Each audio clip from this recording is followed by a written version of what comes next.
વર્ષમાં પહેલી વાર આજ જયુભાઈ આપણને ચા પીવડાવવાના છે. તો પછી અમે લોકો નીકળી ગયા હતા ગામમાં રખડવા. ત્યાં એક ભાઈ વચ્ચે વચ્ચ ટ્રેક્ટર રાખીને આરામ કરી રહ્યા હતા. આ બધા તો પોતપોતાનું સૌ કામ કરતા હતા. જન્માષ્ટમી હતી એટલે આગળ જોયું તો વાહન આડા પડ્યા હતા.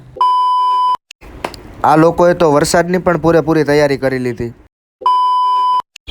પછી તો આપણે લાઇટુવાળા પુલ માથે આવી ગયા.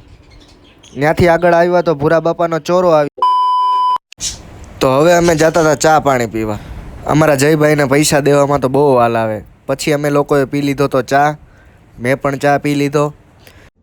कौन है ये लोग? कहां से आते हैं? પછી આપણા વાલા સુભાષભાઈ ફાંકી ચોરતા. જયુભાઈના મોબાઈલમાં તો 21 વાગી ગયા હતા. તો પછી અમે આવી ગયા મેળામાં રખડવા. કાલથી અમારા ગોંડલનો મેળો ચાલુ થવાનો છે. મોટી મોટી ચકડોળું બધી લાગી ગઈ હતી. અમે મેળામાં ચક્કરો મારતા હતા. પછી જોયું તો એક રાઇડનું ચેકિંગ પણ ચાલુ હતું અત્યારે રાત્રે. અને આ વખતે મેળામાં તો નવા નવા નિયમો આવી ગયા છે, જોઈ લે.